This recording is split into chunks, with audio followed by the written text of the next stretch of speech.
नमस्कार दोस्तों, इस वीडियो में बात करेंगे अपने बाणगंगा नदी के बारे में। सबसे पहले अपने मैप के माध्यम से बाणगंगा नदी को समझेंगे।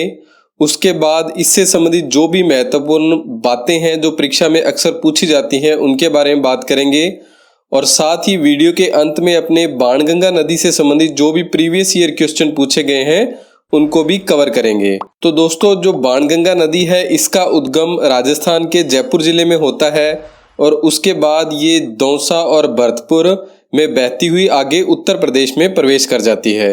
चलिए अब अपने इसको जूम करके और अच्छे से समझ लेते हैं। जो इसका उद्गम है दोस्तों वो जयपुर में बैराठ की पहाड़ियों से होता है। कहाँ से होता है? जयपुर जिले में जो बैराठ की पहाड़ियां हैं वहां से बाणगंगा नदी का उद्गम होता है।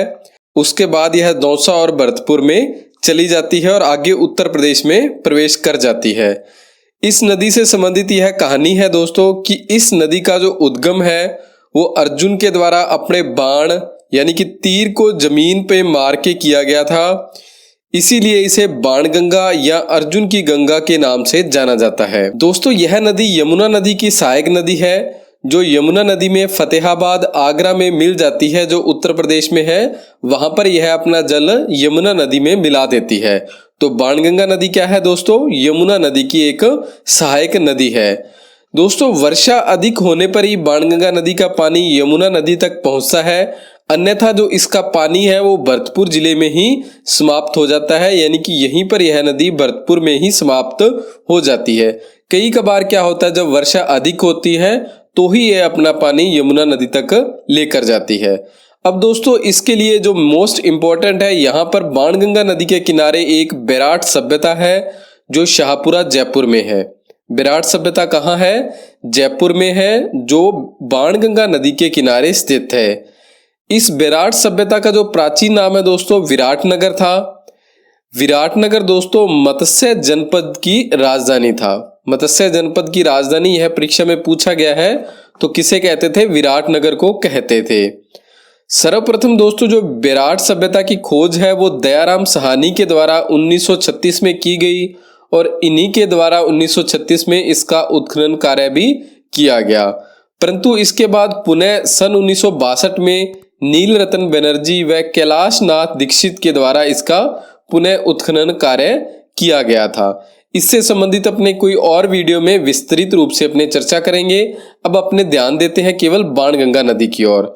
दोस्तों, बाणगंगा नदी से संबंधित जो विराटनगर स्थान है या बैराठ स्थान है, यहाँ पर माना जाता है कि पांडवों के द्वारा अपने 12 साल के वनवास में से अंतिम 1 साल जो विराटनगर में बिताया गया था। अब आगे है दोस्तों, बाणगंगा नदी पर जयपुर जिले में ही एक बांध बना हुआ है जिसका नाम है जमवा रामगढ़ बांध।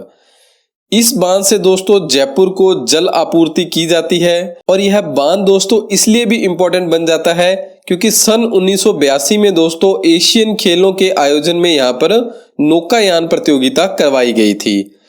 इसी बांध पर बाणगंगा नदी के किनारे दोस्तों जमवाय माता का मंदिर स्थित है।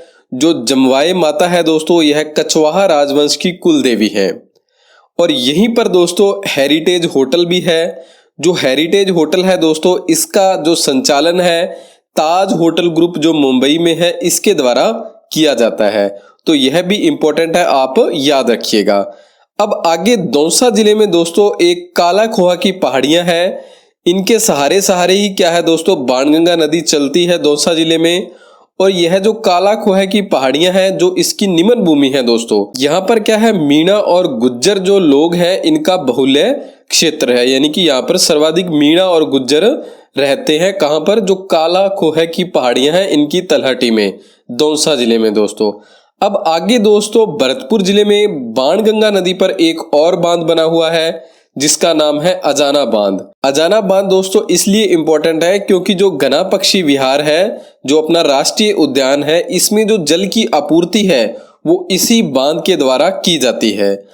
जो घना पक्षी विहार है दोस्तों इसमें जो नम भूमि का निर्माण है वो भी क्या है बाणगंगा नदी के द्वारा किया जाता है। दोस्तों, कई बार जब बाणगंगा नदी में जल की कमी हो जाती है तो इस कमी पूर्ति को करने के लिए गंभीरी नदी पर पंचाना बांध है जो इसका उपयोग लिया जाता है और इस बांध से यहाँ पर पानी लाया जाता है। दोस्तों जो पंचाणा बांध है यह राज्य का एकमात्र पूर्णतः मिट्टी से निर्मित बांध है। यह इसके लिए इम्पोर्टेंट है, आप याद रखिएगा, यह कभी भी परीक्षा में पूछा जा सकता है। चलिए दोस्तों, जो अन्य महत्वपूर्ण बातें हैं इससे संबंधित वो अपने पढ़ लेते हैं। दोस्तों अगर आपको हमारे यह कलर्ड पीडीएफ नोट्स चाहिए तो आप हमें व्हाट्सएप कर सकते हैं 8619845353 पर। आपके व्हाट्सएप पर यह कलर्ड पीडीएफ नोट्स भेजे जाएंगे। दोस्तों जो बाणगंगा नदी है इसका जो पानी है भरतपुर के जो गना पक्षी राष्ट्रीय उद्यान है में भूमिगत होकर नम भूमि का निर्माण करता है। इसे ताला नदी के नाम से भी जानते हैं। ताला नदी के नाम से इसे इसलिए जानते हैं क्योंकि यह ताला नामक गांव से होकर निकलती है। साथ ही इसे रुंडित नदी के नाम से भी जाना जाता है। जो बाणगंगा नदी है इसकी कुल लंबाई दोस्तों 380 किलोमीटर है। अब आप याद रखिएगा, बाणगंगा नदी के अगर आपसे उपनाम पूछे तो ताला नदी, रुंडित नदी और अर्जुन की गंगा, ये 3 इस नदी के उपनाम हो चुके हैं जो आपको याद रखने हैं और पहले परीक्षा में भी पूछे जा चुके हैं। दोस्तों जो जयपुर जिले में बैराठ की पहाड़ियां हैं, यहां से बाणगंगा नदी निकलकर पूर्व की ओर बहते हुए दौसा और भरतपुर में प्रवेश करती है। दोस्तों बाणगंगा नदी राजस्थान की एकमात्र ऐसी नदी है जिसके उद्गम से लेकर और यमुना नदी में मिलने तक इसमें कोई भी इसकी सहायक नदी आकर नहीं मिलती है, यानी कि इसकी कोई भी सहायक नदी नहीं है। इसलिए यह इंपॉर्टेंट है, परीक्षा में यह नदी बहुत बार पूछी जा चुकी है, आप इसे अच्छे से याद कर लीजिएगा। अब आगे है दोस्तों इससे संबंधित जो प्रीवियस ईयर क्वेश्चन पूछे गए हैं अब तक। यह क्वेश्चन पूछा गया था दोस्तों सेकंड ग्रेड की जो परीक्षा हुई थी 2017 में, JEN 2022 में और फायरमैन 2022 की जो परीक्षा हुई थी इसमें यह प्रश्न पूछा गया है कि निम्न नदियों में से राजस्थान में कौन सी रुंडित सरिता कहलाती है। तो ऑप्शन थे वाकल, खारी, बाणगंगा और कोठारी। इसका सही आंसर था बाणगंगा नदी। अगला प्रश्न था राजस्थान की कौन सी नदी अर्जुन गंगा कहलाती है। यह प्रश्न दोस्तों जो 2020 में राजस्थान पुलिस कांस्टेबल की परीक्षा हुई थी उसमें पूछा गया था।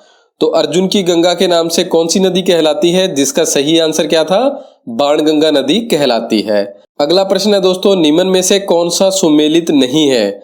तो अपने को क्या है, नदी का जो उद्गम स्थान है और नदी, इन दोनों को सुमेलित करना था। इसमें जो सही है दोस्तों आंसर बाणगंगा नदी है, क्योंकि बाणगंगा नदी सुमेलित नहीं है सेवर की पहाड़ियों से, क्योंकि जो इसका उद्गम है वो बैराठ की पहाड़ियों से होता है। ये यहाँ पर गलत बताया गया है, तो अपने इसको ऑप्शन बाणगंगा नदी वाला चूज करना था। इसमें जो सोम नदी है दोस्तों ये बिच्छामेड़ा से निकलती है, जाखम नदी छोटी सादड़ी से और रूपरेला नदी दोस्तों उदयनाथ की पहाड़ियों से निकलती है। दोस्तों अगर आपने हमारे चैनल को अभी तक सब्सक्राइब नहीं किया था तो प्लीज सब्सक्राइब करें। अगर आपको यह हमारी वीडियो अच्छी लगी हो तो प्लीज लाइक, शेयर और कमेंट भी जरूर कीजिएगा। सब्सक्राइब जरूर करें दोस्तों, इससे हमें भी मोटिवेशन मिलता है आपके लिए कुछ और नया करने का। आप सभी का बहुत बहुत धन्यवाद। जय हिंद, जय भारत।